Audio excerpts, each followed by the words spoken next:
ಸ್ನೇಹಿತರೆ ನಮಸ್ಕಾರ. ಈ ವಿಡಿಯೋದ ತಮ್ನೇಲ್ ನಿಮ್ಮ ಕತೆ ಮುಗೀತು ಅನ್ನೋದು ನೋಡಿದಾಗ ನಿಮ್ಮ ಮನಸ್ಸಲ್ಲಿ ಪ್ರಶ್ನೆ ಎದ್ದಿರ್ಬೋದು, ಯಾರ ಕತೆ ಮುಗೀತು ಅಂತ ಹೇಳ್ತಾ ಇದ್ದೀನಿ ಅಂತ. ಈ ವಿಡಿಯೋನ ಸಂಪೂರ್ಣವಾಗಿ ನೋಡಿದಾಗ ನಿಮಗೆ ಗೊತ್ತಾಗುತ್ತೆ ನಾನು ಯಾರ ಕತೆ ಮುಗೀತು ಅಂತ ಹೇಳ್ತಾ ಇದ್ದೀನಿ ಅಂತ. ಗೊತ್ತಾಗೋದು ಅಷ್ಟೇ ಅಲ್ಲ, ಈ ವಿಷಯದ ಬಗ್ಗೆ ನಿಮಗೆ ಕನ್ವಿನ್ಸ್ ಕೂಡ ಆಗುತ್ತೆ. ನೋಡಿ, ಈ ದೇಶದಲ್ಲಿ ಒಟ್ಟು 543 ಲೋಕಸಭಾ ಸೀಟ್ಗಳಿದೆ. ಈ 543 ಲೋಕಸಭಾ ಸೀಟ್ಗಳಲ್ಲಿ ಸೌತ್ ಇಂಡಿಯಾದ ಅಂದರೆ ಕರ್ನಾಟಕ, ಆಂಧ್ರ ಪ್ರದೇಶ, ತೆಲಂಗಾಣ, ತಮಿಳುನಾಡು, ಕೇರಳ ಈ 5 ರಾಜ್ಯಗಳದ್ದು ಸೇರಿ ಒಟ್ಟು 129 ಲೋಕಸಭಾ ಸೀಟ್ಗಳಿದೆ. ಒಟ್ಟಾರೆಯಾಗಿ 543 ಲೋಕಸಭಾ ಸೀಟ್ಗಳಲ್ಲಿ 24% ಅಷ್ಟು ಲೋಕಸಭಾ ಸೀಟ್ಗಳು ಸೌತ್ ಇಂಡಿಯಾದಿಂದನೇ ಬರ್ತವೆ. ಹಾಗಾಗಿ ಕೇಂದ್ರದಲ್ಲಿ ಯಾವುದೇ ಪಕ್ಷ ಅಧಿಕಾರ ನಡೆಸಬೇಕು ಅಂದರೂ ಕೂಡ ಸೌತ್ ಇಂಡಿಯಾದ ಮೇಲೆ ಡಿಪೆಂಡ್ ಆಗಿರಲೇಬೇಕಾಗುತ್ತೆ.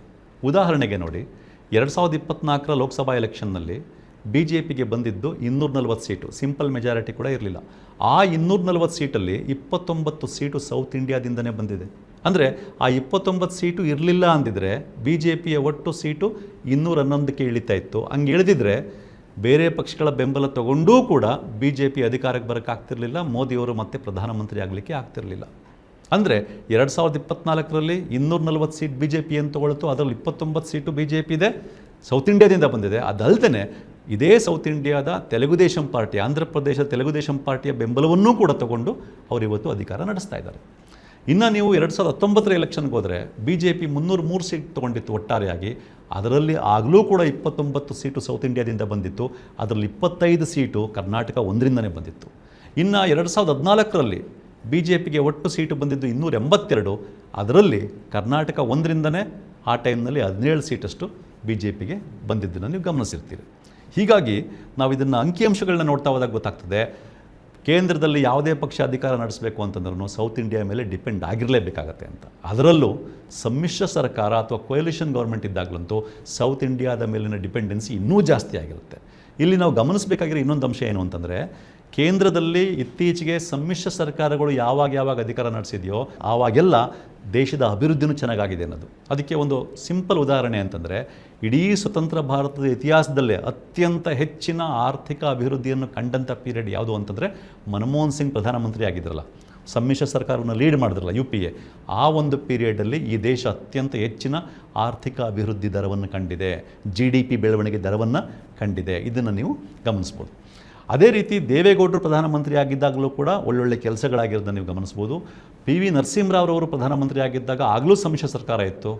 ಅಂಥ ಸಮಯದಲ್ಲಿ ಅತ್ಯಂತ ದೊಡ್ಡ ನಿರ್ಧಾರಗಳನ್ನ ತಗೊಂಡಿದ್ದನ್ನು ಕೂಡ ನೀವು ಗಮನಿಸ್ಬೋದು. ಒಟ್ಟಾರೆಯಾಗಿ ಸ್ನೇಹಿತರೆ, ಕೇಂದ್ರದಲ್ಲಿ ಯಾವುದೇ ಪಕ್ಷ ಅಧಿಕಾರಕ್ಕೆ ಬಂದು ಸ್ವತಂತ್ರವಾಗಿ ಅಧಿಕಾರ ನಡೆಸಬೇಕು ಅಂತಂದರೆ ಸೌತ್ ಇಂಡಿಯಾದ ಮೇಲೆ ಡಿಪೆಂಡ್ ಆಗಲೇಬೇಕಾಗಿದೆ. ಅದರಲ್ಲೂ ಸಮ್ಮಿಶ್ರ ಸರ್ಕಾರ ಇದ್ದಾಗಲಂತೂ ಸೌತ್ ಇಂಡಿಯಾದ ಮೇಲಿನ ಡಿಪೆಂಡೆನ್ಸಿ ಅತ್ಯಂತ ಜಾಸ್ತಿ ಇರುತ್ತೆ. ಇದು ಈಗ ಇರತಕ್ಕಂಥ ವಾಸ್ತವ. ಯಾವಾಗ 543 ಲೋಕಸಭಾ ಸೀಟ್ಗಳು, ಅದರಲ್ಲಿ 129 ಸೀಟ್ಗಳು ಸೌತ್ ಇಂಡಿಯಾದ ಇದೆಯಲ್ಲ, ಇಂಥ ಒಂದು ಸನ್ನಿವೇಶದಲ್ಲಿ ಸೌತ್ ಇಂಡಿಯಾದ ಮೇಲೆ ಅವಲಂಬಿತ ಆಗದೆ ಯಾವ ಪಕ್ಷವೂ ಅಲ್ಲಿ ಆರಾಮಾಗಿ ಸ್ವತಂತ್ರವಾಗಿ ಬಹುಮತದಿಂದ ಅಧಿಕಾರ ನಡೆಸೋದು ಕಷ್ಟ. ಇದು ಇರ್ತಕ್ಕಂಥ ವಾಸ್ತವ. ಒಟ್ಟಾರೆಯಾಗಿ ರಾಜಕೀಯವಾಗಿ ಸೌತ್ ಇಂಡಿಯಾ ಮೇಲೆ ಇಡೀ ದೇಶ ಅವಲಂಬಿತ ಆಗಿದೆ ಅನ್ನೋದನ್ನು ಇದು ತೋರಿಸ್ತದೆ. ರಾಜಕೀಯವಾಗಷ್ಟೇ ಅಲ್ಲದೆ ಆರ್ಥಿಕವಾಗಿ ಕೂಡ ಇಡೀ ದೇಶ ಅಥವಾ ಈ ದೇಶವನ್ನು ಮುನ್ನಡೆಸ್ತಾ ಇರ್ತಕ್ಕಂಥ ಸರ್ಕಾರ ಒಂದಿರ್ತದಲ್ಲ ಅಥವಾ ಪಕ್ಷ ಒಂದಿರ್ತದಲ್ಲ, ಕೇಂದ್ರದಲ್ಲಿ ಯಾವುದೇ ಪಕ್ಷ ಅಧಿಕಾರ ನಡೆಸ್ತಾ ಇರಲಿ, ಆರ್ಥಿಕವಾಗಿ ಕೂಡ ಸೌತ್ ಇಂಡಿಯಾ ಮೇಲೆ ಅತ್ಯಂತ ಹೆಚ್ಚಿನ ಡಿಪೆಂಡೆನ್ಸ್ ಯಾವಾಗಲೂ ಇರುತ್ತೆ. ನೋಡಿ, ನೀವು ಗಮನಿಸಿರ್ತೀರ, ಮೋದಿಯವರು 2024ರ ಎಲೆಕ್ಷನ್ಗಿಂತ ಮುಂಚೆ ಮಾತಾಡ್ತಾ ಹೇಳಿದ್ರು, ನಾನು 2ನೇ ಬಾರಿ ಪ್ರಧಾನಮಂತ್ರಿ ಆಗಿದ್ದಾಗ ಈ ದೇಶ ಇಡೀ ಜಗತ್ತಿನಲ್ಲಿ 5ನೇ ದೊಡ್ಡ ಎಕಾನಮಿ ಆಗಿದೆ GDP ಪ್ರಕಾರ ನೋಡಿದ್ರೆ. ಅದೇ ನಾನು 3ನೇ ಬಾರಿ ಪ್ರಧಾನಮಂತ್ರಿ ಆದರೆ ಈ ದೇಶ 3ನೇ ದೊಡ್ಡ ಎಕಾನಮಿ ಆಗ್ತದೆ GDP ಪ್ರಕಾರವಾಗಿ. GDP ಅಂದರೆ ಗ್ರಾಸ್ ಡೊಮೆಸ್ಟಿಕ್ ಪ್ರಾಡಕ್ಟ್ ಅಥವಾ ಒಟ್ಟು ಆಂತರಿಕ ಉತ್ಪನ್ನ. ಇದರ ಆಧಾರದ ಮೇಲೆ ಇಡೀ ದೇಶ ಜಗತ್ತಿನಲ್ಲೇ 3ನೇ ದೊಡ್ಡ ಎಕಾನಮಿ ಆಗುತ್ತೆ ಅಂತ ಮೋದಿಯವರು ಹೇಳಿದ್ದನ್ನು ಗಮನಿಸಿರ್ತೀರ. ಅಂದರೆ ನಮ್ಮ ದೇಶ ಅತ್ಯಂತ ದೊಡ್ಡ ಎಕಾನಮಿ, ಬಹಳ ಆರ್ಥಿಕವಾಗಿ ಅಭಿವೃದ್ಧಿ ಆಗ್ತಾ ಇದೆ ಅನ್ನೋದನ್ನು ನಾವು GDPನ ಅವಲಂಬಿಸಿಯೇ ಸಾಕಷ್ಟು ಬಾರಿ ಹೇಳ್ತಾ ಇರ್ತೀವಿ. ಈ ಒಂದು GDP ಇದೆಯಲ್ಲ, ಈ ಭಾರತದ ಒಟ್ಟು GDP ಇದೆಯಲ್ಲ, ಇದಕ್ಕೆ ಸೌತ್ ಇಂಡಿಯಾದ ಕೊಡುಗೆ ಎಷ್ಟು ಗೊತ್ತಾ? 31%. ಅಂದರೆ ನೀವು ಇಮ್ಯಾಜಿನ್ ಮಾಡ್ಕೊಳ್ಳಿ, ಇಡೀ ಭಾರತದ ಆರ್ಥಿಕ ಅಭಿವೃದ್ಧಿಯಲ್ಲಿ ಸೌತ್ ಇಂಡಿಯಾದ ಪಾತ್ರ ಎಷ್ಟು ಮಹತ್ವದ್ದು ಅಂತ. ಅದೇ ರೀತಿ ಇಡೀ ದೇಶದಲ್ಲಿ ಒಂದು ವರ್ಷದಲ್ಲಿ ಎಷ್ಟು GST ಕಲೆಕ್ಷನ್ ಆಗುತ್ತೋ ಆ GST ಕಲೆಕ್ಷನ್ ಆಗೋದ್ರಲ್ಲಿ 25ರಿಂದ 27% ಅಷ್ಟು GST ಸೌತ್ ಇಂಡಿಯಾ ಒಂದರಿಂದನೇ ಕಲೆಕ್ಟ್ ಆಗುತ್ತೆ. ಅಂದರೆ ಇಡೀ ದೇಶದ ಟ್ಯಾಕ್ಸ್ ಕಲೆಕ್ಷನ್ನಲ್ಲಿ 25% ಅಷ್ಟು ಕಾಂಟ್ರಿಬ್ಯೂಷನ್ನು ಸೌತ್ ಇಂಡಿಯಾದಿದೆ. ಇದನ್ನು ನೋಡಿದಾಗ ಅತ್ಯಂತ ಸ್ಪಷ್ಟವಾಗಿ ಅರ್ಥ ಆಗುತ್ತೆ, ಈ ದೇಶ ಏನಿದೆ, ಈ ದೇಶ ರಾಜಕೀಯವಾಗಿ ಸೌತ್ ಇಂಡಿಯಾ ಮೇಲೆ ಅವಲಂಬನೆ ಆಗಿದೆ ಒಂದು ಕಡೆಗೆ, ಅದಕ್ಕಿಂತ ಇನ್ನೂ ಹೆಚ್ಚಿನ ಮಟ್ಟದಲ್ಲಿ ಆರ್ಥಿಕವಾಗಿ ತನ್ನ ಆರ್ಥಿಕ ಅಭಿವೃದ್ಧಿಗೆ ಈ ದೇಶ ಅಥವಾ ಈ ದೇಶವನ್ನು ನಡೆಸ್ತಾ ಇರೋ ಯಾವುದೇ ಪಕ್ಷ ಇರ್ಬೋದು, ಸರ್ಕಾರ ನಡೆಸ್ತಾ ಇರ್ತಕ್ಕಂಥ ಯಾವುದೇ ಪಕ್ಷ ಇರ್ಬೋದು, ಆರ್ಥಿಕವಾಗಿ ಸೌತ್ ಇಂಡಿಯಾ ಮೇಲೆ ಅತ್ಯಂತ ಹೆಚ್ಚಿನ ಮಟ್ಟದಲ್ಲಿ ಡಿಪೆಂಡ್ ಆಗಿದೆ ಅನ್ನೋದನ್ನು ಈ ಅಂಕಿಅಂಶಗಳು ತೋರಿಸ್ತವೆ. ಆದರೆ ಈ ರಾಜಕೀಯ ಅವಲಂಬನೆ, ಆರ್ಥಿಕ ಅವಲಂಬನೆ ಅಂತ ನೋಡಿದಾಗ ರಾಜಕೀಯ ಅವಲಂಬನೆ ಅತ್ಯಂತ ಹೆಚ್ಚಿನ ಮಹತ್ವದ್ದು ಅನ್ನೋದನ್ನು ನಾವು ಅರ್ಥ ಮಾಡ್ಕೋಬೇಕು. ಯಾಕೆ ಅಂತಂದರೆ ಕೇಂದ್ರದಲ್ಲಿ ಅಧಿಕಾರ ನಡೆಸ್ತಾ ಇರ್ತಕ್ಕಂಥ ಸರ್ಕಾರ ಏನಿರುತ್ತೆ, ಪಕ್ಷ ಏನಿರುತ್ತೆ, ಆ ಪಕ್ಷ ಯಾರ ಮೇಲೆ ರಾಜಕೀಯವಾಗಿ ಹೆಚ್ಚು ಅವಲಂಬಿತ ಆಗಿರ್ತದೋ ಅವರು ಹೇಳದಂಗೆ ಕೇಳುವ ಅಥವಾ ಅವರು ಹೇಳಿದ ರಾಜ್ಯಕ್ಕೆ ಹೆಚ್ಚಿನ ಅನುದಾನವನ್ನು ಕೊಡುವ, ಹೆಚ್ಚಿನ ಸಪೋರ್ಟನ್ನು ಮಾಡುವ ಕೆಲಸವನ್ನು ಯಾವುದೇ ಪಕ್ಷ ಅಧಿಕಾರದಲ್ಲಿದ್ದರೂ ಮಾಡ್ಕೊಂಡು ಬರುತ್ತೆ. ಯಾಕೆ ಅಂತಂದರೆ ರಾಜಕೀಯ ಅವಲಂಬನೆ ಅವರ ರಾಜಕೀಯ ಅಸ್ತಿತ್ವವನ್ನು, ಅವರ ರಾಜಕೀಯ ಅಧಿಕಾರವನ್ನು ನಿರ್ಧರಿಸೋದ್ರಿಂದ ರಾಜಕೀಯ ಅವಲಂಬನೆಗೆ ಎಲ್ಲರೂ ಹೆಚ್ಚಿನ ಮಹತ್ವವನ್ನು ಕೊಡ್ತಾರೆ. ಅದು ವಾಸ್ತವ ಕೂಡ. ಈ ಅಂಕಿಅಂಶಗಳನ್ನ ಗಮನಿಸಿದಾಗ ನಮಗೆ ತುಂಬ ಸರಳವಾಗಿ ಅರ್ಥ ಆಗ್ತದೆ. ಕೇಂದ್ರದಲ್ಲಿ ಅಧಿಕಾರ ನಡೆಸ್ತಾ ಇರ್ತಕ್ಕಂಥ ಯಾವುದೇ ಪಕ್ಷ ಇರಲಿ, ರಾಜಕೀಯವಾಗಿ ಸೌತ್ ಇಂಡಿಯಾ ಮೇಲೆ ಡಿಪೆಂಡ್ ಆಗಿರುತ್ತೆ, ಆರ್ಥಿಕವಾಗಿಯೂ ಕೂಡ ಸೌತ್ ಇಂಡಿಯಾ ಮೇಲೆ ಡಿಪೆಂಡ್ ಆಗಿರುತ್ತೆ ಆಗಿದೆ ಅಂತ. ಈ ಅಂಕಿಅಂಶಗಳನ್ನ ನೋಡಿದಾಗ ಸರಳವಾಗಿ ನಮಗೆ ಗೊತ್ತಾಗುತ್ತೆ. ಕೇಂದ್ರದಲ್ಲಿ ಯಾವುದೇ ಪಕ್ಷ ಅಧಿಕಾರದಲ್ಲಿರಲಿ, ರಾಜಕೀಯವಾಗಿ ಸೌತ್ ಇಂಡಿಯಾ ಮೇಲೆ ಡಿಪೆಂಡ್ ಆಗಿರುತ್ತೆ, ಆರ್ಥಿಕವಾಗಿಯೂ ಕೂಡ ಸೌತ್ ಇಂಡಿಯಾ ಮೇಲೆ ಇನ್ನೂ ಹೆಚ್ಚಿನ ಮಟ್ಟದಲ್ಲಿ ಡಿಪೆಂಡ್ ಆಗಿರುತ್ತೆ ಅಂತ. ಹೀಗೆ ರಾಜಕೀಯವಾಗಿ, ಆರ್ಥಿಕವಾಗಿ ಎಲ್ಲ ರೀತಿಯಲ್ಲೂ ಸೌತ್ ಇಂಡಿಯಾ ಮೇಲೆ ಡಿಪೆಂಡ್ ಆಗಿದ್ದಾಗಲೂ ಕೂಡ ನಮ್ಮ ಸೌತ್ ಇಂಡಿಯಾನ ಮೋದಿ ಸರ್ಕಾರ ಹೇಗೆ ನಡೆಸ್ಕೊಳ್ತಾ ಇದೆ ಅನ್ನೋದನ್ನು ಕೆಲವು ಉದಾಹರಣೆಗಳ ಮೂಲಕ ನಿಮ್ಮ ಮುಂದೆ ಇಡ್ತೀನಿ ನಾನು. ಈ ಉದಾಹರಣೆಗಳನ್ನ ಇಡುವಾಗ ಕರ್ನಾಟಕದ್ದೇ ಉದಾಹರಣೆ ಇಡ್ತೀನಿ, ಅದನ್ನು ನಾವು ಇಡೀ ಸೌತ್ ಇಂಡಿಯಾಗೆ ಅಪ್ಲೈ ಮಾಡ್ಕೋಬೋದು. ಅಥವಾ ಕರ್ನಾಟಕಕ್ಕೆ ಯಾಕೆ ಈ ರೀತಿ ಆಗ್ತಾ ಇದೆ ಅನ್ನೋದನ್ನು ಕಡೆಯಲ್ಲಿ ಹೇಳ್ತೀನಿ ನಾನು. ನೋಡಿ, ಕರ್ನಾಟಕ ಇಡೀ ದೇಶದಲ್ಲೇ 2ನೇ ಅತ್ಯಂತ ಹೆಚ್ಚಿನ ಟ್ಯಾಕ್ಸ್ ಕಟ್ಕೊಡೋವಂಥ ರಾಜ್ಯ. ನೋಡಿ, ನಾವು ಕರ್ನಾಟಕದಿಂದ ಕೇಂದ್ರಕ್ಕೆ ಪ್ರತಿ ವರ್ಷ 100 ರೂಪಾಯಿ ಟ್ಯಾಕ್ಸ್ ಕಟ್ಕೊಟ್ರೆ ಅದರಲ್ಲಿ ಅವರು ವಾಪಸ್ ಕೊಡ್ತಾ ಇರ್ತಕ್ಕಂಥದ್ದು 12 ರಿಂದ 15 ರೂಪಾಯಿ ಮಾತ್ರ. ನಾವೇನು ಕೇಳ್ತಾ ಇದ್ದೀವಿ, ನೀವು 100ಕ್ಕೆ 100 ರೂಪಾಯಿನೂ ವಾಪಸ್ ಕೊಡಬೇಡಿ, ಅದು ಕಾರ್ಯ ಸಾಧುವೂ ಅಲ್ಲ, ಸರಿನೂ ಅಲ್ಲ. ನಾವು ಕೇಳ್ತಾ ಇರ್ತಕ್ಕಂಥದ್ದು, ನಾವು ನಿಮಗೆ 100 ರೂಪಾಯಿ ಟ್ಯಾಕ್ಸ್ ಕಟ್ಕೊಟ್ರೆ, ಟ್ಯಾಕ್ಸ್ ಕಲೆಕ್ಟ್ ಮಾಡಿಕೊಟ್ರೆ ನಮ್ಗೆ ಅಟ್ಲೀಸ್ಟ್ ಒಂದು 25 ರೂಪಾಯಿನಾದರೂ ವಾಪಸ್ ಕೊಡಿ, 20 ರಿಂದ 25 ರೂಪಾಯಿನಾದರೂ ವಾಪಸ್ ಕೊಡಿ ಅಂತ ಕೇಳ್ತಾ ಇದ್ದೀವಿ. ಆದರೆ ಯಾವುದೇ ಬೇಡಿಕೆಗೆ ಅವ್ರು ತಲೆ ಕೆಡಿಸ್ಕೊಳ್ದೇನೆ ನಮಗೆ ವಾಪಸ್ ಕೊಡ್ತಾ ಇರೋದು 12 ರಿಂದ 15 ರೂಪಾಯಿ ಮಾತ್ರ. ಈ ರೀತಿ ಮಾಡ್ತಾ ಇರೋದ್ರಿಂದ, ಅಂದರೆ ನಮಗೆ ನ್ಯಾಯವಾಗಿ ಏನು ಸಿಗಬೇಕಾಗಿದೆ ಅದನ್ನೂ ಕೊಡದೇ ಇರೋದ್ರಿಂದ ನಮ್ಮ ಕರ್ನಾಟಕ ರಾಜ್ಯಕ್ಕೆ ಪ್ರತಿ ವರ್ಷ ಆಗ್ತಾ ಇರತಕ್ಕಂಥ ಅನ್ಯಾಯ, ಆರ್ಥಿಕ ಅನ್ಯಾಯ ಕನಿಷ್ಠ 30,000ದಿಂದ 40,000 ಕೋಟಿ ರೂಪಾಯಿಗಳು. ಇನ್ನು 2-3 ಉದಾಹರಣೆಗಳು ಅತ್ಯಂತ ಸ್ಪಷ್ಟವಾಗಿ ಕೊಡಲೇಬೇಕು ಅಂತ ಇದ್ದಿದ್ದನ್ನು ಕೊಡದೇ ಇರೋದನ್ನು ನಾನು ನಿಮ್ಗೆ ಮತ್ತೆ ನೆನಪಿಸ್ತೀನಿ. 15 ಫೈನಾನ್ಸ್ ಕಮಿಷನ್ನು ತನ್ನ 2019-20 ಆ ವರ್ಷದ ಅಂತಿಮ ರಿಪೋರ್ಟ್ನಲ್ಲಿ ಕರ್ನಾಟಕಕ್ಕೆ ಅನ್ಯಾಯ ಆಗಿದೆ, ಹಾಗಾಗಿ 5,495 ಕೋಟಿ ರೂಪಾಯಿ ಕೊಡಬೇಕು ಅಂತ ಹೇಳಿದ್ರೆ ಅದು ಮಧ್ಯಂತರ ವರದಿ ಅಂತ ಸುಳ್ಳು ಹೇಳ್ಬಿಟ್ಟು ಇಲ್ಲಿ ತನಕ ಅದನ್ನ ಕೊಟ್ಟಿಲ್ಲ. ಹೋಗಲಿ, ಅಂತಿಮ ವರದಿ ಅಂತ ಇವರೇನು ಹೇಳ್ತಾ ಇದ್ರಲ್ಲ, ಆ ಇನ್ನೊಂದು ಅಂತಿಮ ವರದಿ ಅಂತ ಏನಿದೆ ಅದರಲ್ಲಿ ಬೆಂಗಳೂರಿನ ಅಭಿವೃದ್ಧಿಗೆ ಅಂತೇಳಿ 6,000 ಕೋಟಿ ರೂಪಾಯಿ ಕೊಡಿ ಅಂತ 15 ಫೈನಾನ್ಸ್ ಕಮಿಷನ್ ಹೇಳಿದರೆ ಅದನ್ನು ಇಲ್ಲಿ ತನಕ ಕೊಟ್ಟಿಲ್ಲ. ಯಾಕೆ ಕೊಟ್ಟಿಲ್ಲ ಅಂತ ಕಾರಣವೂ ಹೇಳಿಲ್ಲ. ಇನ್ನು 2023-24ನೇ ಬಜೆಟ್ನಲ್ಲಿ ಭದ್ರಾ ಮೇಲ್ದಂಡೆ ಯೋಜನೆಗೆ ಅಂತ 5,300 ಕೋಟಿ ರೂಪಾಯಿನ ಬಜೆಟಲ್ಲಿ ಅನೌನ್ಸ್ ಮಾಡಿದ್ದಾರೆ ನಿರ್ಮಲಾ ಸೀತಾರಾಮನ್, ಇಲ್ಲಿಯ ತನಕ 1 ರೂಪಾಯಿ ಕೊಟ್ಟಿಲ್ಲ. ಇನ್ನು ನೀವು ಕಳಸಾ ಬಂಡೂರಿ ಯೋಜನೆ, ಅದಕ್ಕೆ ಒಂದು ಅಪ್ರೂವಲ್ ಕೊಡಿ ಅಂದರೆ ಅರಣ್ಯ ಇಲಾಖೆಯಿಂದ ಇಲ್ಲಿ ತನಕ ಕೊಟ್ಟಿಲ್ಲ.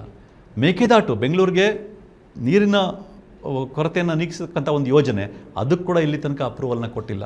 ಅದನ್ನು ಕರ್ನಾಟಕ ತಮಿಳುನಾಡು ವರ್ಸಸ್ ಮಾಡಿ ಒಬ್ಬರ ಮೇಲೆ ಒಬ್ಬರನ್ನ ಎತ್ಕಟ್ಟಿ ಜಗಳ ತಂದಿಟ್ಟು ಆ ಯೋಜನೆ ಆಗದೆ ಇರೋ ಥರ ನೋಡ್ಕೊಳ್ತಾ ಇದೆ ಕೇಂದ್ರ ಸರ್ಕಾರ. ಅದೇ ರೀತಿ ಅನೇಕ ಕೇಂದ್ರದ ಪುರಸ್ಕೃತ ಯೋಜನೆಗಳು, ಜಲ್ ಜೀವನ್ ಮಿಷನ್ ಇರ್ಬೋದು, ಮತ್ತೊಂದಿರ್ಬೋದು, ಈ ರೀತಿ ಅನೇಕ ಯೋಜನೆಗಳಿಗೆ ಕೇಂದ್ರ ಸರ್ಕಾರ ಎಷ್ಟು ಕೊಡಬೇಕು ಹಣವನ್ನು ಅದನ್ನು ಕುಂಟು ನೆಪಗಳನ್ನ ಹೇಳಿಕೊಂಡು ಕೊಡದೆ ಕರ್ನಾಟಕವನ್ನು ಆಟ ಆಡಿಸ್ತಾ ಇದೆ.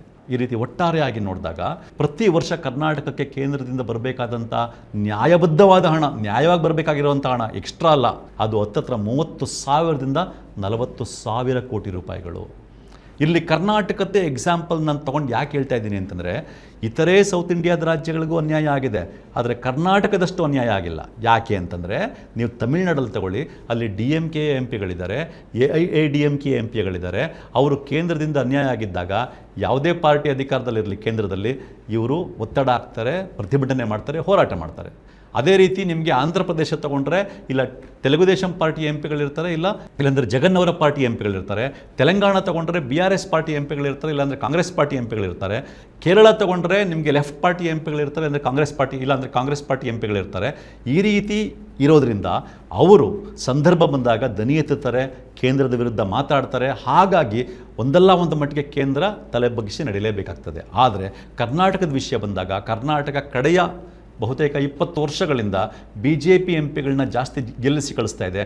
ನಮ್ಮ BJP MP ಗಳು ಕೇಂದ್ರ ಏನೇ ಅನ್ಯಾಯ ಮಾಡಿದ್ರು ಕೂಡ ಅವರು ಅನ್ಯಾಯನೇ ಮಾಡ್ತಾ ಇಲ್ಲ, ಎಲ್ಲವನ್ನೂ ಕೊಡೋದನ್ನೆಲ್ಲ ಕೊಡ್ತಾ ಇದ್ದಾರೆ ಅಂತ ಆನ್ ಪೇಪರ್ ಬ್ಲ್ಯಾಕ್ ಆ್ಯಂಡ್ ವೈಟಲ್ಲಿ ಅತ್ಯಂತ ಕ್ಲಿಯರಾಗಿ ಅವ್ರು ಅನ್ಯಾಯ ಮಾಡ್ತಾ ಇರೋದು ಕಾಣಿಸ್ತಾ ಇದ್ರು ಕೂಡ ಇವರು ಪ್ರಶ್ನೆ ಎತ್ತದೇ ಇರೋದ್ರಿಂದ BJP MP ಗಳು ಕರ್ನಾಟಕಕ್ಕೆ ಹೆಚ್ಚಿನ ಮಟ್ಟದಲ್ಲಿ ಅನ್ಯಾಯ ಆಗ್ತಾ ಇದೆ. ಈ ಅನ್ಯಾಯದ ಪರಿಣಾಮ ಏನು ನೋಡಿ, ನೀವು ಗಮನಿಸಿರ್ತೀರಾ, ಹಲವಾರು ಮೀಡಿಯಾಗಳಲ್ಲಿ ಪದೇ ಪದೇ ಬರ್ತಾ ಇರುತ್ತೆ. ಅದರಲ್ಲೂ BJPಯವರು ಈ ಮಾತನ್ನು ಪದೇ ಪದೇ ಹೇಳ್ತಾ ಇರ್ತಾರೆ. ಏನಂತ ಅಂತಂದರೆ, ಗ್ಯಾರಂಟಿ ಯೋಜನೆಗಳಿಗೆ ಕರ್ನಾಟಕದ ಸರ್ಕಾರ ವರ್ಷ 50,000 ಕೋಟಿಗಳು ಕೊಡ್ತಾ ಇದೆ, ಅದರಿಂದಾಗಿ ಬೇರೆ ಅಭಿವೃದ್ಧಿ ಕಾರ್ಯಗಳಿಗೆ ಹಣ ಇಲ್ಲ ಅನ್ನೋ ಮಾತುಗಳನ್ನ ಪದೇ ಪದೇ ಹೇಳ್ತಾ ಇರ್ತಾರೆ. ಇದನ್ನು ಕೆಲವು ಕಾಂಗ್ರೆಸ್ನವ್ರು ಹೇಳೋದನ್ನು ನೀವು ಗಮನಿಸಿರ್ತೀರ. ಆದರೆ ವಾಸ್ತವ ಏನು ಅಂತಂದರೆ, ಗ್ಯಾರಂಟಿಗಳ ಯೋಜನೆ ಏನಿದೆ, ಪ್ರತಿ ವರ್ಷ 50,000 ಕೋಟಿ ಅದಕ್ಕೆ ಇನ್ವೆಸ್ಟ್ ಮಾಡ್ತಾ ಇರ್ತಕ್ಕಂಥದ್ದು, ಅದರಿಂದ ಕರ್ನಾಟಕದ ಒಟ್ಟು ಅಭಿವೃದ್ಧಿಗೆ ಬೇರೆಯದೇ ರೀತಿಯಲ್ಲಿ ಸಹಾಯ ಆಗಿದೆ. ನೋಡಿ, ನೀವು ಕೇಂದ್ರದಿಂದ ಅನುದಾನ ಬರದೇ ಇದ್ದಾಗಲೂ ಕೂಡ ಇವತ್ತಿಗೂ ಕೂಡ ಇಡೀ ದೇಶದಲ್ಲೇ GST ಬೆಳವಣಿಗೆ ದರ ಇದೆಯಲ್ಲ, ಹೈಯೆಸ್ಟು ಕರ್ನಾಟಕದ್ದು. ಅದೇ ರೀತಿ ಪರ್ ಕ್ಯಾಪಿಟಾ ಇನ್ಕಮ್ಮು ಇಡೀ ದೇಶದಲ್ಲೇ ಕರ್ನಾಟಕದ್ದು ಹೈಯೆಸ್ಟು. ಮತ್ತು ದೇಶದ ಒಟ್ಟು GDP ಬೆಳವಣಿಗೆ ದರ ಏನಿದೆಯಲ್ಲ, ಅದಕ್ಕಿಂತ ಕರ್ನಾಟಕದ GSTP ಬೆಳವಣಿಗೆ ದರ ದೇಶದ ಒಟ್ಟು GDP ಬೆಳವಣಿಗೆ ದರಕ್ಕಿಂತ ಜಾಸ್ತಿ ಇದೆ. ಇದೆಲ್ಲ ಸಾಧ್ಯ ಆಗೋದಕ್ಕೆ ಮೂಲ ಕಾರಣ ಗ್ಯಾರಂಟಿ ಯೋಜನೆಗಳು. ಹಾಗಾಗಿ ನಾವು ಕರೆಕ್ಟಾಗಿ ಗಮನಿಸಿದ್ರೆ, ಎಕನಾಮಿಕಲಿ ನೋಡಿದ್ರೆ, ನಿಯಮಗಳ ಪ್ರಕಾರ ನೋಡಿದ್ರೆ ಅಭಿವೃದ್ಧಿ ಪಥ ಹೇಗಾಗುತ್ತೆ ಅನ್ನೋದು ಇಟ್ಕೊಂಡು ನೋಡಿದಾಗ ನಮ್ಗೆ ಕರೆಕ್ಟಾಗಿ ಅರ್ಥ ಆಗುತ್ತೆ, ಯಾವುದೇ ಗೊಂದಲ ಇಲ್ಲದೆ ಅರ್ಥ ಆಗುತ್ತೆ. ಇವತ್ತು ಕರ್ನಾಟಕದಲ್ಲಿ ಅಭಿವೃದ್ಧಿ ಕಾರ್ಯಗಳಿಗೆ ಹಣ ಇಲ್ಲ ಅನ್ನೋದಾದರೆ ಅದಕ್ಕೆ ಕಾರಣ ಗ್ಯಾರಂಟಿ ಯೋಜನೆಗಳಲ್ಲ, ಅದಕ್ಕೆ ಕಾರಣ ಕೇಂದ್ರದಿಂದ ಬರಬೇಕಾದಷ್ಟು ಹಣ ನಮಗೆ ಬರದೇ ಇರೋದು. ಪ್ರತಿ ವರ್ಷ 1,000-2,000 ಕೋಟಿ ಅಲ್ಲ, 30,000ದಿಂದ 40,000 ಕೋಟಿಗಳಷ್ಟು ಹಣ ನಮಗೆ ಬರ್ತಾ ಇಲ್ಲ ಅಂತಂದರೆ ಅದರ ಪರಿಣಾಮ ಎಷ್ಟು ಗಂಭೀರವಾದದ್ದು ಅನ್ನೋದನ್ನು ನಾವು ಅರ್ಥ ಮಾಡ್ಕೋಬೇಕಾಗಿದೆ. ಯಾಕೆಂದರೆ ಇದನ್ನು ಒಂದು ಸಣ್ಣ ಉದಾಹರಣೆ ತೊಗೊಂಡು ಅರ್ಥ ಮಾಡ್ಕೊಳ್ಳೋಣ. ನೋಡಿ, ಉದಾಹರಣೆಗೆ ನಂದು ಮಂಡ್ಯ ಜಿಲ್ಲೆ. ಮಂಡ್ಯ ಜಿಲ್ಲೆಯಲ್ಲಿ ನಾವೆಲ್ಲ ಕೆಲವರು ಸೇರಿಕೊಂಡು ನಮಗೇನು ಅಧಿಕಾರ ಸಿಕ್ಬಿಡ್ತು, ಮಂಡ್ಯ ಜಿಲ್ಲೆಯನ್ನು ನಿಜಕ್ಕೂ ಮಾದರಿಯಾಗಿ ಅಭಿವೃದ್ಧಿ ಮಾಡಬೇಕು ಅಂತ ಅಂದ್ಕೊಳ್ತೀವಿ. ಅಭಿವೃದ್ಧಿ ಅಂದರೆ ಸುಮ್ಮನೆ ಮೇಲ್ನೋಟದಲ್ಲಿ ಹೇಳೋದಾದರೆ, ಮಂಡ್ಯ ಜಿಲ್ಲೆಯ ಪ್ರತಿ ತಾಲೂಕಿನಲ್ಲೂ ಅತ್ಯುತ್ತಮವಾದ ಆಸ್ಪತ್ರೆ ಇರಬೇಕು, ಅತ್ಯುತ್ತಮವಾದ ಒಂದು ಶಿಕ್ಷಣ ಸಂಸ್ಥೆ ಇರಬೇಕು, ಮಂಡ್ಯ ಜಿಲ್ಲೆಯ ಪ್ರತಿ ಮೂಲೆ ಮೂಲೆಗೂ ಅತ್ಯುತ್ತಮವಾದ ರಸ್ತೆಗಳಿರಬೇಕು, ಎಲ್ಲ ಕೆರೆಗಳನ್ನ ಹೂಳೆತ್ತಿಸಬೇಕು, ಮತ್ತು ಮಂಡ್ಯ ಜಿಲ್ಲೆಯ ಪ್ರತಿ ತಾಲೂಕು ಹೆಡ್ ಕ್ವಾರ್ಟರ್ಗಳಲ್ಲೂ ಆ ತಾಲೂಕಿನಲ್ಲಿ ಬೆಳೆಯುವಂಥ ಏನೇನು ಬೆಳೆಗಳನ್ನ ಬೆಳೀತಾರೋ ಅಲ್ಲೇ ಮಾರ್ಕೆಟಿಂಗ್ ಸಿಗೋಂಗಾಗಬೇಕು. ಈ ರೀತಿ ಅನೇಕ ಕನಸುಗಳನ್ನ ಇಟ್ಕೊಂಡು ಯಾರೇ ಒಬ್ಬ ವ್ಯಕ್ತಿ ಅಥವಾ ಒಂದು ಗುಂಪು ಅತ್ಯಂತ ಪ್ರಾಮಾಣಿಕವಾಗಿ ಕೆಲಸ ಮಾಡಬೇಕು ಅಂತ ಹೊರಟ್ರೆ, ಇದನ್ನೆಲ್ಲ ಮಾಡಬೇಕು ಅಂದರೆ ಹಣ ಬೇಕಲ್ವಾ? ಹಾಗೆ ಕೆಲಸ ಮಾಡೋಕ್ಕೆ ಹೊರಟಿರ್ತಕ್ಕಂಥ ಒಬ್ಬ ವ್ಯಕ್ತಿ ಆಗಿರ್ಬೋದು, ಗುಂಪಾಗಿರ್ಬೋದು, ಒಂದು ಪೊಲಿಟಿಕಲ್ ಪಾರ್ಟಿ ಆಗಿರ್ಬೋದು, ಆ ರೀತಿ ಮಾಡೋಕ್ಕೆ ಹೊರಟಿರ್ತಾರೆ ಅಂದ್ಕೊಳ್ಳಿ, ಅತ್ಯಂತ ಪ್ರಾಮಾಣಿಕವಾಗಿ ₹1 ನಾವು ಮುಟ್ಟಲ್ಲ, ಇಷ್ಟನ್ನು ಮಂಡ್ಯ ಜಿಲ್ಲೆಯ ಅಭಿವೃದ್ಧಿಗೆ ನಾವು ಬಳಸ್ತೀವಿ ಅಂತ ಅಂದ್ಕೊಂಡಿದ್ದಾಗಲೂ ಕೂಡ ನಿಮಗೆ ಆ ಅಭಿವೃದ್ಧಿ ಕಾರ್ಯಗಳನ್ನ ಮಾಡಲಿಕ್ಕೆ ಹಣನೇ ಬರ್ತಾ ಇಲ್ಲ ಅಂತಂದರೆ ಅಭಿವೃದ್ಧಿ ಹೇಗೆ ಮಾಡಲಿಕ್ಕೆ ಸಾಧ್ಯ? ಬರಬೇಕಾದಂಥ ಹಣ, ನ್ಯಾಯವಾಗಿ ಬರಬೇಕಾದಂಥ ಹಣನೂ ಬರ್ತಾ ಇಲ್ಲ ಅಂತಂದಾಗ ಅಭಿವೃದ್ಧಿ ಮಾಡಲಿಕ್ಕೆ ಸಾಧ್ಯ? ಆಗ ಸಹಜವಾಗಿ ಆ ಜಿಲ್ಲೆ ಹಿಂದುಳಿತಾನೆ ಹೋಗ್ತದೆ. ಅದೇ ರೀತಿ ಕರ್ನಾಟಕ ರಾಜ್ಯವೂ ಅಷ್ಟೇ, ಕೇಂದ್ರದಿಂದ ನ್ಯಾಯವಾಗಿ ಬರಬೇಕಾಗಿರೋ ಹಣ, ನಮ್ಮದೇ ಹಣ ಬರಲಿಲ್ಲ ಅಂದಾಗ ನಮ್ಮ ರಾಜ್ಯ ಅತ್ಯಂತ ಹಿಂದಕ್ಕೆ ಹೋಗ್ತಾ ಹೋಗುತ್ತೆ. ಇದು ಇರ್ತಕ್ಕಂಥ ವಾಸ್ತವ.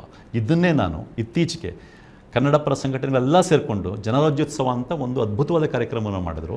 ಆ ಕಾರ್ಯಕ್ರಮದಲ್ಲಿ ಮಾತಾಡ್ತಾ ನಾನು ಇದೇ ಮಾತನ್ನು ಹೇಳಿದ್ದೀನಿ, ನಾಳೆ ಒಂದು ದಿನ ಕನ್ನಡ ಪರ ಸಂಘಟನೆಗಳೆಲ್ಲ ಸೇರಿಕೊಂಡು ರಾಜಕೀಯ ಪಕ್ಷ ಮಾಡಿ ಅಧಿಕಾರಕ್ಕೆ ಬಂದಂಥ ಕ್ಷಣದಲ್ಲಿ ಅವ್ರ ಕನಸುಗಳೇನಿದೆಯೋ, ಕರ್ನಾಟಕವನ್ನು ಮಾದರಿ ರಾಜ್ಯ ಮಾಡಬೇಕು ಅಂತ ಏನು ಕನಸುಗಳನ್ನ ಇಟ್ಕೊಂಡಿರ್ತಾರೋ ಅದನ್ನು ಮಾಡೋಕ್ಕೆ ಹೊರಟಾಗ ಹಣ ಇದ್ದರೆ ತಾನೇ ಮಾಡೋಕ್ಕಾಗೋದು.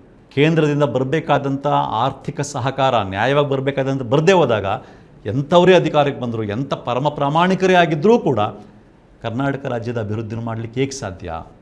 ಇದು ನಮ್ಮ ಮುಂದೆ ಇರತಕ್ಕಂಥ ವಾಸ್ತವ. ಕೇಂದ್ರ ಸರ್ಕಾರ ಏನು ಮಾಡ್ತಾ ಇದೆ, ಅದರಲ್ಲೂ ಈಗಿರ್ತಕ್ಕಂಥ ಮೋದಿ ಸರ್ಕಾರ ಏನು ಮಾಡ್ತಾ ಇದೆ, ನಮ್ಮ ಮೇಲೆ ರಾಜಕೀಯವಾಗಿ ಅವಲಂಬಿತವಾಗಿದ್ದರೂ ಕೂಡ, ಆರ್ಥಿಕವಾಗಿ ಅವಲಂಬಿತವಾಗಿದ್ದರೂ ಕೂಡ ನಮಗೆ ನಮ್ಮ ಒಟ್ಟು ಸೌತ್ ಇಂಡಿಯಾದ ಅಭಿವೃದ್ಧಿಗೆ ಏನು ಸಹಾಯ ಮಾಡಬೇಕೋ ಆ ಸಹಾಯವನ್ನು ಎಕ್ಸ್ಟ್ರಾ ಮಾಡಬೇಕಾಗಿಲ್ಲ, ಮಾಡಬೇಕಾಗಿರೋ ಕೆಲಸವನ್ನು ಮಾಡದೆ ನಮ್ಮ ರಾಜ್ಯಗಳು ಮುಂದುವರಿತಾ ಇರ್ತಕ್ಕಂಥ ನಮ್ಮ ರಾಜ್ಯಗಳು ಮುಂದುವರಿಯುವ ಮಟ್ಟಕ್ಕೆ ಮುಂದುವರಿಯೋಕ್ಕಾಗದೇ ಇರುವಂಥ ಸನ್ನಿವೇಶವನ್ನು ಕೇಂದ್ರ ಸರ್ಕಾರ ತಂದಿಟ್ಟಿದೆ, ಇನ್ನೂ ಹೆಚ್ಚಿನ ಮಟ್ಟದಲ್ಲಿ ತಂದಿಡ್ತಾ ಇದೆ. ಅದೇ ನೋಡಿ ಆಂಧ್ರ ಪ್ರದೇಶಲ್ಲಿ ತೆಲುಗು ದೇಶಂ ಪಾರ್ಟಿ ಮೇಲೆ ಈ ಸಾರಿ ಅವರು ಡಿಪೆಂಡ್ ಆಗಿರೋದ್ರಿಂದ ಆಂಧ್ರ ಪ್ರದೇಶಕ್ಕೆ ಹೆಚ್ಚಿನ ಮಟ್ಟದಲ್ಲಿ ಅನುದಾನವನ್ನು ಕೊಡ್ತಾ ಇದ್ದಾರೆ. ಮತ್ತು ಗೂಗಲ್ ಅಂತ ಕಂಪನಿ ಒತ್ತಾಸೆಯನ್ನು ಕೂಡ ಕೊಟ್ಟಿದ್ದಾರೆ, ಅಲ್ಲೇ ಹೋಗಿ ಸ್ಥಾಪಿಸಬೇಕು ಅನ್ನೋ ರೀತಿಯ ಒತ್ತಾಸೆಯನ್ನು ಕೂಡ ಕೇಂದ್ರ ಸರ್ಕಾರ ಕೊಟ್ಟಿದೆ. ಅಂದರೆ ಈ ರೀತಿ ಕೇಂದ್ರ ಸರ್ಕಾರ ಏನು ಮಾಡ್ತಾ ಇದೆ, ರಾಜಕೀಯವಾಗಿ ನಮ್ಮ ಮೇಲೆ ಡಿಪೆಂಡ್ ಆಗಿದೆ, ಆರ್ಥಿಕವಾಗಿ ನಮ್ಮ ಮೇಲೆ ಡಿಪೆಂಡ್ ಆಗಿದೆ, ಆದರೂ ಕೂಡ ನಮಗೆ ನ್ಯಾಯವಾಗಿ ಕೊಡಬೇಕಾಗಿದ್ದನ್ನು ಕೊಡದೆ ನಮ್ಮನ್ನು ಆರ್ಥಿಕವಾಗಿ ಹಿಂದೆ ಉಳಿಯೋ ಥರ ಮಾಡ್ತಾ ಇದೆ ಈಗ ಇರ್ತಕ್ಕಂಥ ಕೇಂದ್ರ ಸರ್ಕಾರ. ಅಂದರೆ ನಾವು ಎಂಥ ಕನಸನ್ನು ಕಟ್ಕೊಂಡಿದ್ರು ಆ ಕನಸನ್ನು ಸಾಧ್ಯ ಮಾಡೋ ಕೆಪಾಸಿಟಿ ನಮಗಿದ್ರೂ ಕೂಡ ಆರ್ಥಿಕ ಸಹಕಾರ ಬರಲಿಲ್ಲ ಅಂದಾಗ ನಾವು ನಮ್ಮ ರಾಜ್ಯವನ್ನು ಎಷ್ಟು ಮಟ್ಟಿಗೆ ಮುಂದುವರಿಸ್ಬೋದು, ಸೌತ್ ಇಂಡಿಯಾವನ್ನು ಎಷ್ಟು ಮಟ್ಟಿಗೆ ಮುಂದುವರಿಸ್ಬೋದು, ಅದನ್ನು ಮಾಡಲಿಕ್ಕೆ ಸಾಧ್ಯ ಆಗಲ್ಲ. ಇದು ಇವತ್ತು ಇರ್ತಕ್ಕಂಥ ಸನ್ನಿವೇಶ. ಯಾವಾಗ 543 ಸೀಟ್ಗಳು, ಅದರಲ್ಲಿ 24% ಸೀಟ್ಗಳು ಸೌತ್ ಇಂಡಿಯಾದಿಂದನೇ ಬರ್ತದೆ. ಸೌತ್ ಇಂಡಿಯಾದ ಸಹಕಾರ ಇಲ್ಲದೆ ಯಾವುದೇ ಪಕ್ಷ ಅಧಿಕಾರ ಮಾಡೋಕ್ಕಾಗಲ್ಲ. ಇಂಥ ಒಂದು ಸನ್ನಿವೇಶ ಇದ್ದಾಗಲೂ ಕೂಡ ಸೌತ್ ಇಂಡಿಯಾಗೆ, ಅದರಲ್ಲೂ ಕರ್ನಾಟಕಗೆ ಈ ರೀತಿ ತೊಂದರೆಯನ್ನು ಕೊಡ್ತಾ ಇದ್ದಾರೆ ಅಂಥ ಸನ್ನಿವೇಶ ಇರುವಾಗ, ಇಂಥ ಒಂದು ಸನ್ನಿವೇಶದಲ್ಲಿ ಈಗ ಮೋದಿಯವರ ಸರ್ಕಾರ ಡಿಲಿಮಿಟೇಷನ್ ಮಾಡಲಿಕ್ಕೆ ಹೊರಟಿದೆ. ಡಿಲಿಮಿಟೇಷನ್ನ ಮಾಡಲಿಕ್ಕೆ ಹೊರಟಿದೆ. 543 ಸೀಟನ್ನು 850 ಸೀಟ್ಗಳಿಗೆ ಹೆಚ್ಚಿಸ್ತೀವಿ ಅಂತ ಹೇಳ್ತಾ ಇದೆ. ಮತ್ತು ಅದರ ಮೇಲೆ ಡಿಬೇಟ್ ನಡೀತಾ ಇರುವಾಗ ಹೇಳ್ತಾ ಇದ್ದಾರೆ, ನಾವು ಸೌತ್ ಇಂಡಿಯಾದ ಸೀಟ್ಗಳು ಕಡಿಮೆ ಆಗದೆ ಇರೋ ಥರ ನೋಡ್ಕೊಳ್ತೀವಿ, ಪ್ರತಿ ರಾಜ್ಯದ್ದು ಏನಿದೆ ಅದು 50% ಜಾಸ್ತಿ ಆಗುತ್ತೆ ಅಂತ ಲೆಕ್ಕಾಚಾರವನ್ನು ಅಮಿತ್ ಶಾ ಅವರು ಹೇಳ್ತಾ ಇದ್ದಾರೆ. ಏನು, ಕರ್ನಾಟಕದ 28 ಇದೆ, ಅದು 42 ಆಗುತ್ತೆ ಅಂತ ಹೇಳ್ತಾ ಇದ್ದಾರೆ. ಅದು ಹಾಗಾಗತ್ತೆ ಅಂತ ಅಂದ್ಕೊಂಡಾಗಲೂ ಕೂಡ ಇವತ್ತು ನೋಡಿ, ಕರ್ನಾಟಕದ 28 ಸೀಟಿದೆ 543ರಲ್ಲಿ, ಅಂದರೆ ಒಟ್ಟು 5.15% ಅಷ್ಟು ಲೋಕಸಭಾ ಸೀಟ್ಗಳು ಕರ್ನಾಟಕದಲ್ಲಿದೆ. ಅದು 28 ಇರೋದು 42 ಆದರೂ, ಎಕ್ಸಾಕ್ಟಾಗಿ 50% ಜಾಸ್ತಿ ಆದರೂ ಕೂಡ ಅಮಿತ್ ಶಾ ಹೇಳೋ ಥರ ನಮ್ಮ ಒಟ್ಟು ಸೀಟ್ಗಳು 5.15% ಇರಲ್ಲ, 4.94% ಇಳಿಯುತ್ತೆ. ಯಾಕೆ ಅಂತಂದರೆ ಅವರು ಒಟ್ಟು ಸೀಟ್ಗಳನ್ನ ಜಾಸ್ತಿ ಮಾಡ್ತಾ ಇರೋದು 815ರಲ್ಲ, 850ಕ್ಕೆ ಜಾಸ್ತಿ ಮಾಡ್ತಾ ಇದ್ದಾರೆ. ನಂಬರ್ 1. ನಂಬರ್ 2, ಪ್ರತಿ ಸ್ಟೇಟ್ದು 50% ಸೀಟ್ಗಳು ಜಾಸ್ತಿ ಮಾಡ್ತಾ ಇದ್ದೀವಿ ಅಂತ ಬಾಯಲ್ಲಿ ಹೇಳ್ತಾ ಇದ್ದಾರೆ ಹೊರತು ಅವರು ಡಿಲಿಮಿಟೇಷನ್ ಬಿಲ್ ಅಂತ ಏನು ಬಿಲ್ನ ಕೊಟ್ಟಿದ್ದಾರೋ ಆ ಬಿಲ್ನಲ್ಲಿ ಈ ಅಂಶ ಇಲ್ಲವೇ ಇಲ್ಲ. ಹಾಗಾಗಿ ಇವರು ಹೇಳ್ತಾ ಇರೋದಕ್ಕೆ ಯಾವುದೇ ಲೀಗಲ್ ಸಪೋರ್ಟ್ ಇಲ್ಲ. ಹಾಗಾಗಿ ನಾಳೆ ದಿನ, ಇವತ್ತು ಸಂಜೆನೋ ಅಥವಾ ನಾಳೆನೋ ಆ ಡಿಲಿಮಿಟೇಷನ್ ಬಿಲ್ ಏನಿದೆ ಅದ್ರ ಜೊತೆಗೆ ಈ ಒಂದು ಅಂಶವನ್ನು ಅಡಿಷನಲಾಗಿ ಸೇರಿಸಿದ್ರೂ ಕೂಡ ನಾಳೆ ದಿನ ಸಿಂಪಲ್ ಮೆಜಾರಿಟಿ ಜೊತೆ ಅದನ್ನು ಅವರು ಆರಾಮಾಗಿ ಬದಲಾಯಿಸ್ಕೋಬೋದು. ಒಟ್ಟಾರೆಯಾಗಿ ಇವರ ಒಟ್ಟು ಹುನ್ನಾರವನ್ನು ನೋಡಿದಾಗ ಮತ್ತು ಡಿಲಿಮಿಟೇಷನ್ ಬಿಲ್ ಒಳಗಡೆ ಅತ್ಯಂತ ಸ್ಪಷ್ಟವಾಗಿದೆ, 2011ರ ಪಾಪ್ಯುಲೇಷನ್ ಏನಿತ್ತು ಅದರ ಆಧರಿಸಿ ಡಿಲಿಮಿಟೇಷನ್ ಮಾಡಬೇಕು ಅಂತ ಡಿಲಿಮಿಟೇಷನ್ ಕಮಿಷನ್ಗೆ ಹೇಳಲಾಗಿದೆ. ಡಿಲಿಮಿಟೇಷನ್ ಕಮಿಷನ್ ಏನು ತೀರ್ಮಾನ ತಗೊಳ್ಳುತ್ತೋ ಅದೇ ಅಂತಿಮ, ಅದರ ವಿರುದ್ಧ ಕೋರ್ಟ್ಗೂ ಹೋಗುವಂಗಿಲ್ಲ ಅನ್ನುವ ಅಂಶ ಇದೆ. ಇದನ್ನೆಲ್ಲ ಒಟ್ಟಾಗಿ ನೋಡಿದಾಗ ಎಲ್ಲ ಎಕ್ಸ್ಪರ್ಟ್ಸು ಹೇಳ್ತಾ ಇರೋದೇನು ಅಂತಂದರೆ, ಈ ರೀತಿ ಡಿಲಿಮಿಟೇಷನ್ ಆದರೆ ಸೌತ್ ಇಂಡಿಯಾದ ಒಟ್ಟು ಸೀಟ್ಗಳು 24%ಇಂದ 20%ಗೆ ಇಳಿದು ಹೋಗ್ತವೆ ಅನ್ನುವ ಮಾತುಗಳನ್ನ ಎಲ್ಲ ಎಕ್ಸ್ಪರ್ಟ್ಸು ಹೇಳ್ತಾ ಇದ್ದಾರೆ. ಅದಕ್ಕೆ ಪೂರಕವಾಗಿ ಕೇಂದ್ರ ಸರ್ಕಾರ ಇದರ ಬಗ್ಗೆ, ಇಂಥ ದೊಡ್ಡ ವಿಷಯದ ಬಗ್ಗೆ ಯಾವುದೇ ಸಾರ್ವಜನಿಕ ಚರ್ಚೆಯನ್ನೂ ಮಾಡದೆ, ಅದರಲ್ಲೂ ತಮಿಳುನಾಡು ಮತ್ತು ವೆಸ್ಟ್ ಬೆಂಗಾಲಲ್ಲಿ ಎಲೆಕ್ಷನ್ ನಡೀತಾ ಇರುವಾಗ ತರಾತುರಿನಲ್ಲಿ ಅಧಿವೇಶನ ಕರೆದು ಈ ಬಿಲ್ನ ಪಾಸ್ ಮಾಡಿಸ್ಕೊಳ್ಳೋಕೆ ಹೊರಟಿದೆ. ನೀವೇ ಯೋಚನೆ ಮಾಡಿ, ಇಷ್ಟು ದೊಡ್ಡ ವಿಷಯ, ಅತ್ಯಂತ ದೊಡ್ಡ ವಿಷಯ, ಇಡೀ ಭಾರತದ ಡೆಮಾಕ್ರೆಟಿಕ್ ಭವಿಷ್ಯವನ್ನೇ ತೀರ್ಮಾನಿಸುವಂಥ ವಿಷಯ ಇದು.